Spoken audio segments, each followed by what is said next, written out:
আমি ডক্টর বিধানচন্দ্র রায় সম্পর্কে জেনেছি, পড়েছি।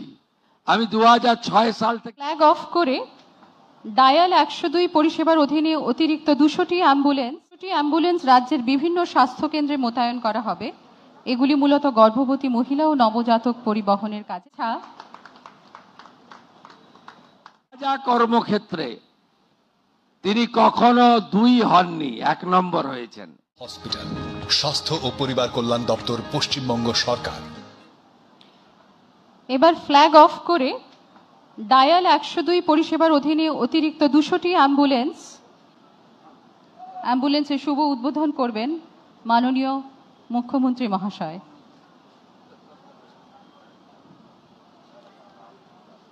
এই 200টি অ্যাম্বুলেন্স রাজ্যের বিভিন্ন স্বাস্থ্য কেন্দ্রে মোতায়েন করা হবে। এগুলি মূলত গর্ভবতী মহিলা ও নবজাতক পরিবহনের কাজে ব্যবহৃত হবে। আজ তারই শুভ উদ্বোধন করছেন মাননীয় মুখ্যমন্ত্রী মহাশয়।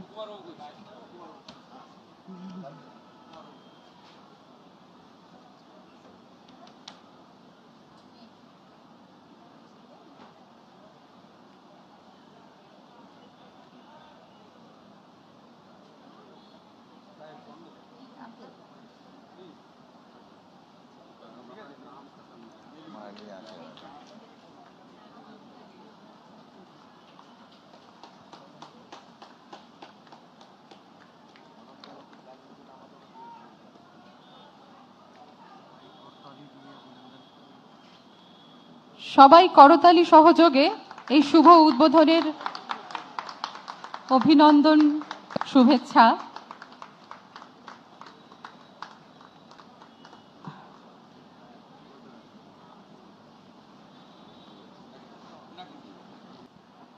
भारत माता की, भारत माता की। প্রথমেই এই রাজ্যের সকলের অত্যন্ত শ্রদ্ধাস্পদ এবং আদর্শ চিকিৎসক শুধু নয়, স্বাধীনোত্তর পশ্চিমবঙ্গকে উন্নয়নের ফলে ফুলে পল্লবিত সুশোভিত করার ক্ষেত্রে যে মহামানবের সবচেয়ে উল্লেখযোগ্য ভূমিকা রয়েছে, প্রাক্তন মুখ্যমন্ত্রী, রাষ্ট্রবাদী দেশপ্রেমিক প্রয়াত ডাক্তার বিধানচন্দ্র রায়ের বিদেহী আত্মার প্রতি আমার প্রণাম, শ্রদ্ধা নিবেদন করি। শুধু এখানে যারা আছেন নয়, আজকে গোটা পশ্চিমবঙ্গের চিকিৎসক সমাজ, চিকিৎসা প্রদানকারী স্বাস্থ্যকর্মী এবং স্বাস্থ্য সংক্রান্ত যারা প্রত্যেকে রয়েছেন, আমি এই স্বাস্থ্য পরিবারকে চিকিৎসক দিবসে আমি আন্তরিক ধন্যবাদ জানাচ্ছি পশ্চিমবঙ্গ সরকারের পক্ষ থেকে এবং আমার অন্তরের অন্তঃস্থল থেকে। আপনারা জানেন যে আমরা ডক্টর বিধানচন্দ্র রায়ের মূর্তিতে মালা দিয়েছি, প্রণাম করেছি।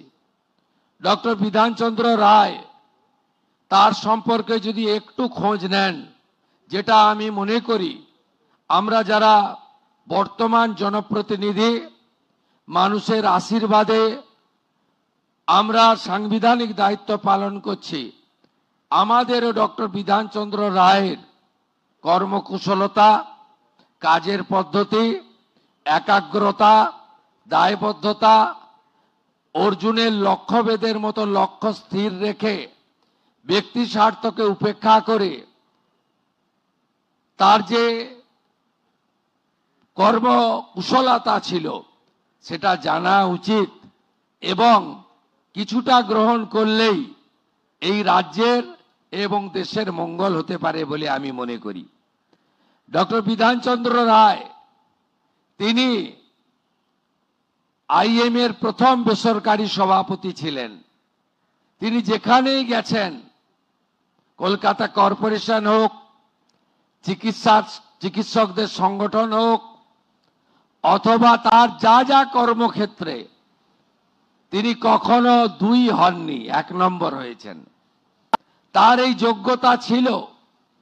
তার এই অন্তর্নিহিত লুক্কায়িত প্রতিভা ছিল এবং তিনি তৎকালীন কোন রাজনৈতিক নেতা বা দলের মদতে আইনসভাতে যেতেননি।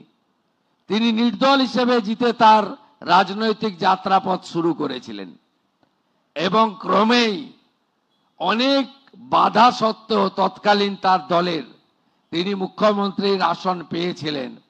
এক্ষেত্রে নিশ্চিতভাবে প্রয়াত অতুল্য ঘোষের অবদান অস্বীকার করা যায় না। আমি ডক্টর বিধানচন্দ্র রায় সম্পর্কে জেনেছি, পড়েছি। আমি 2006 সাল থেকে এমএলএ।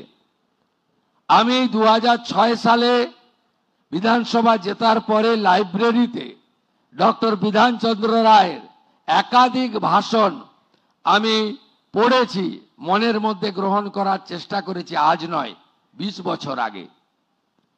আমি অনেক টুকরো টুকরো তার বক্তৃতার লাইন আমার মুখস্থ, যদিও সময়ের অভাবে আমি এখানে তা বলবো না।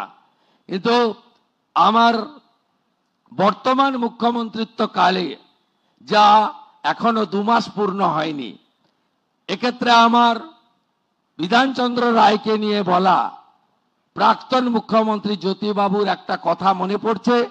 আর আজকে যখন আমি এই রাজ্যের কাজ করতে যাচ্ছি, তখন আমার আরেকটি কথা মনে পড়ছে।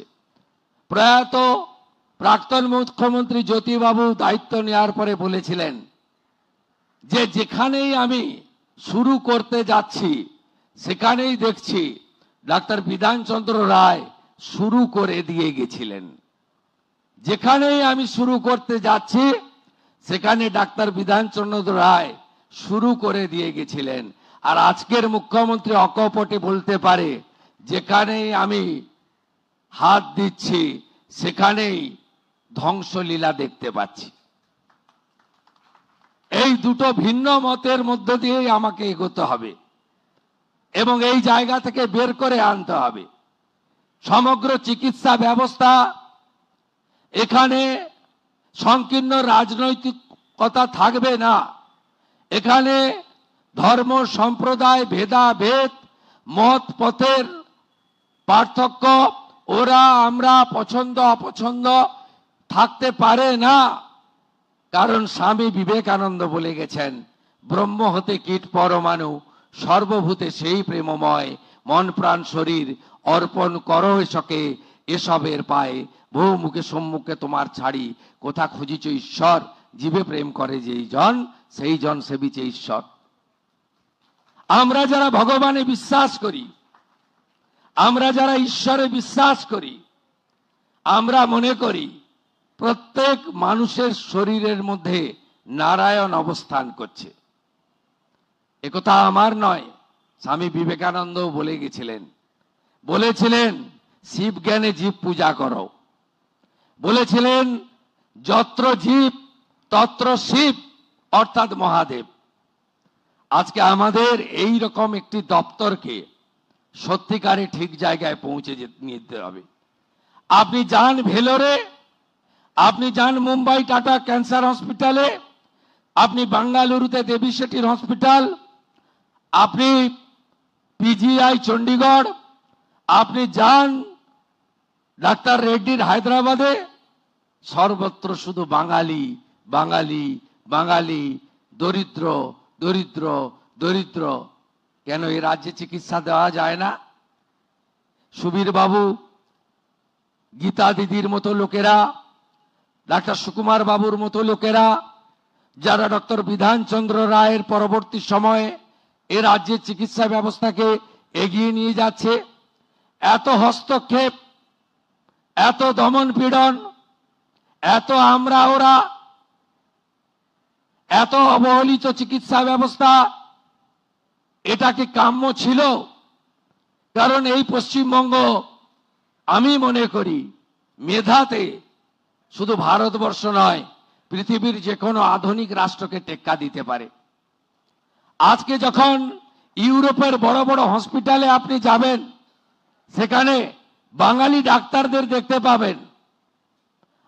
আমি অনেকদিন এমপি ছিলাম, দিল্লি যাতায়াত করতাম, প্রচুর এনআরআই বিদেশে থাকা, সিনিয়র সিনিয়র ডাক্তাররা তারা সব যাতায়াত করতেন বছরে দুর্গাপুজোর সময় বা যখন ওখানে প্রচন্ড বরফ পড়ে, উইন্টার ইত্যাদি হয়, ওরা আসেন এখানে।